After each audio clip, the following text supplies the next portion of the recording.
Good morning. I think it's still morning. Good morning, good morning. We are going to talk about foreclosures today, at least just kind of skim the surface about foreclosures. Good topic that kind of popped in my head yesterday because I just closed on a foreclosure with a buyer. So let's talk about it. Give everybody a second to hop in. This is Rashida Clark. These are all the ways you can contact me. You can see the glare from the window. All the ways you can contact me. Feel free to screenshot this in case you need the information later. All right. Y'all know I still haven't ordered a tripod, right? It's terrible. I know. Don't shoot me. So I'm working from home, obviously, because I have a t-shirt on. But I wanted to talk about foreclosures because I just closed one yesterday and the topic was top of mind. So I'm Rashida Clark. I cut my hair, obviously, since I took that picture. I work for Liz Moore and Associates in Newport News, Virginia. And I always get a lot of questions about foreclosures. And actually, something else just popped in my head. Let me write it down. Thank you. Thank you so much. Okay, guys, so you probably need to have a pen and a piece of paper to write down these addresses if you want them. And I'm going to ask you to go ahead and share the scope out so that other people can get the information. So foreclosures, first of all, how do you find them? And then secondly, are they still a good deal? Those are the things I'm going to talk about mainly. So the first and easiest way to find them is through your realtor. So foreclosures are, and you guys, my internet has been running slow. So if it slows or I start freezing, please let me know and I'll hop out and jump back in. Foreclosures are listed just like other homes are. So you can go on to Trulia, Zillow, Redfin, Realtor.com, anywhere and find foreclosures. You can go anywhere and find foreclosures. But if you want to look very specifically at foreclosures yourself before you even get to the point of working with an agent, there are 3 websites that I recommend. Those 3 websites are government websites for government type foreclosures or large bank foreclosures. They are, you guys ready? Homepath.com. That's HOMEPATH. Thank you. Well, welcome back.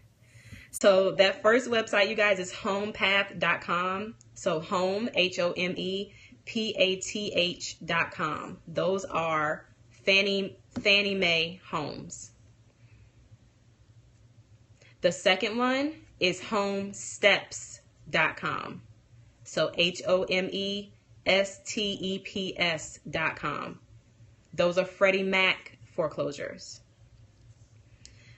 The third one is HUD Homes. So that's HUDHomestore.com. HUDHOMESTORE. Okay? Those are the 3 sort of larger foreclosure sites that the public can access. Otherwise, most of your foreclosures, like I said, are going to be listed in the MLS, which means the multiple listing system. That's the system that agents have access to. So if you're working with an agent, they can pull foreclosures just like any other property. As I said, these are government foreclosures or Fannie Mae, Freddie Mac foreclosures. There still are foreclosures listed by banks. So Wells Fargo has foreclosures. SunTrust has foreclosures. Chase has foreclosures. I don't know one central website for foreclosures for those individual banks, but for the most part, you're going to, and the foreclosure process takes a really long time, you guys. So I know I get a lot of questions about, well, I see this home is vacant or I see these notices on this house, but I can't find it online. The foreclosure process takes a while.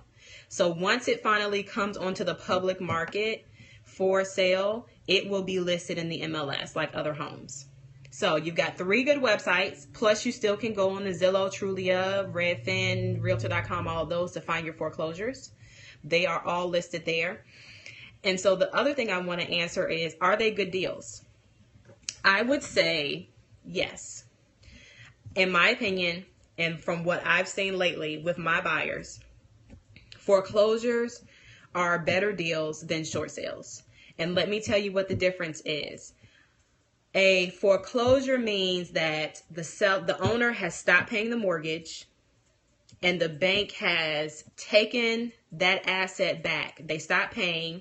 So we call it, you don't pay, you don't stay. Okay. They've taken that home back from the owner because they were not paying their mortgage. That's what foreclosure means. So now the bank, whatever bank that is, owns the home again. Short sale is different. A short sale means, oh, I should have bought my little stylus. A short sale means you're underwater. In other words, you owe more on that house than what you could sell it for in today's market. So I just keep the numbers easy. Let's say you own a house and you owe $100,000 on it, but you can only sell it right now for $75,000.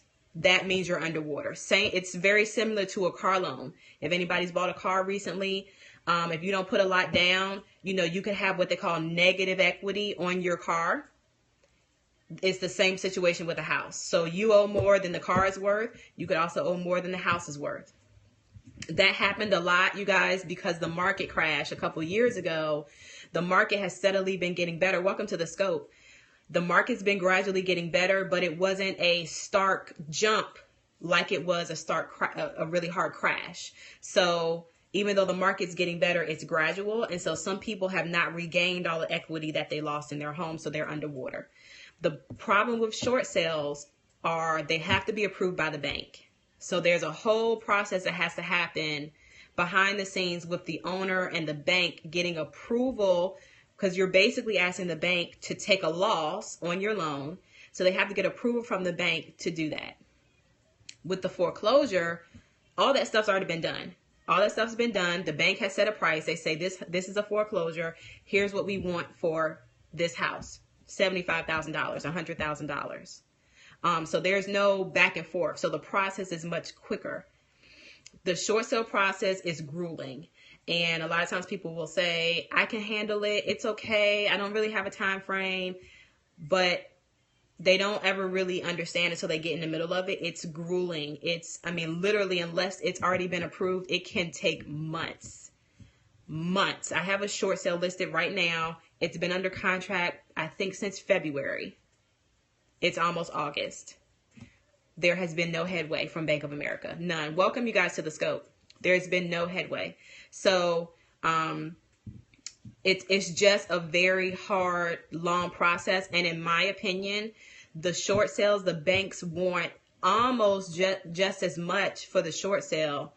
Banks look like they want just as much for the short sales as they would for a regular sale, which doesn't make it a good deal anymore. You're better off just going with the foreclosure where the price is already set low. Now, that being said, the only issue that is happening with foreclosures is that lots and lots of people are going after these foreclosures at one time. So for the buyer who I just closed with yesterday, she bought a VA foreclosure. There were multiple bids on that house, and we had to increase our bid about $6,000 over asking price in order for her to win. And I'm saying bid, I mean her offer. We had to increase our offer $6,000 over asking price in order for her to win, because there were 4 offers on the same house at one time. Even with increasing our offer, though, it still ended up being a great deal. It was a VA foreclosure. It actually happened to be in pretty good shape, and it was flipped. Whoever owned it before that started to flip it before they lost it. So it ended up being a great deal for her, even though she had to kind of jump to get that home to win the bid. So please, okay, I'll go check your profile out.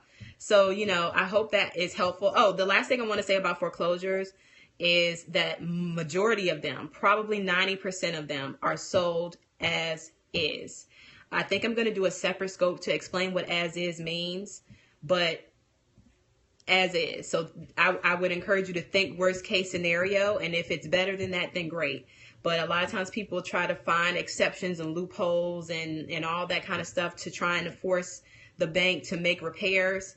They are as is. So it doesn't matter if the water heater is broken. It doesn't matter if the heat is broken. It doesn't matter if there's a hole in the roof. It's as is. So I've got to get people to understand that, because it comes as a shock. And then I don't want you to waste time on a house that you really like, hoping that the bank is going to fix it. Yeah, there are a lot of them that are destroyed, and I've seen some of them. There's a picture on my Instagram page where I went to show this foreclosure in a neighborhood where I had just sold a home. So I was like, these are newer homes. I'm hoping that it's not going to be that bad. We get into the house. They took the fireplace, like the whole fireplace. So they just left a hole in the wall. They took the whole fireplace. I've never seen that. How do you, who has time to take a whole fireplace?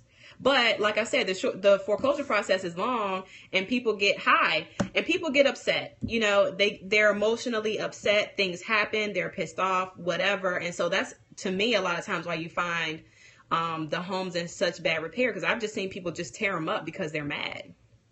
I'm doing well. How are you?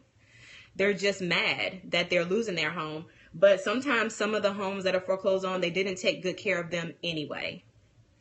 But I have also seen a lot just recently where they were bought by a flipper or something. They started to flip them, and then they ran out of money and it was foreclosed. And so that actually happened to be the case in the home that we just closed. It had new tile flooring. It had laminate wood flooring. The bathroom had been renovated with a very nice backsplash, granite counter, new sink, new tub and shower, so sometimes you can find a few of them, but you've got to you've really got to look hard. You really got to look hard. So they are out there. Don't give up the fight. They're out there. But I will tell you, the market is very good and they go fast. So if you see one that looks like it's in good shape, go see it immediately, because they go fast. The one that we sold yesterday was listed for $90,000.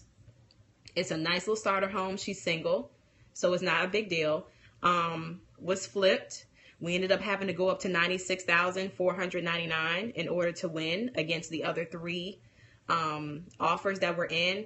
And even with that, she still got some instant equity. And she's basically got a move-in ready house that she wouldn't have been able to buy like that if it wasn't a foreclosure. So it ended up being a good deal for her. She also got in there without putting a whole lot of money into the deal, because she got a grant for down payment. And she got a couple other incentives that worked in her favor. So it's all good. It's all good for her, and I'm very happy for her. So you guys, I hope that you guys were able to write down. I'll just give you the websites one more time. Homepath.com, homesteps.com, and HUDhomestore.com. Those are the three websites that are the easiest to navigate and that are open to the public for viewing. The rest of the foreclosures are going to be listed just like other homes are listed in the MLS and you can find those with an agent if they don't disclose it in the MLS. Trulia, Zillow, they basically copy the MLS if you're curious about what that is. So thank you guys for watching. I appreciate it. I'm going to make a note to myself that I need to talk about as is in the future and what that means. It's a gamble, but it can be done for first-time home buyers. All right. Thank you guys for watching. Hopefully I will see you later.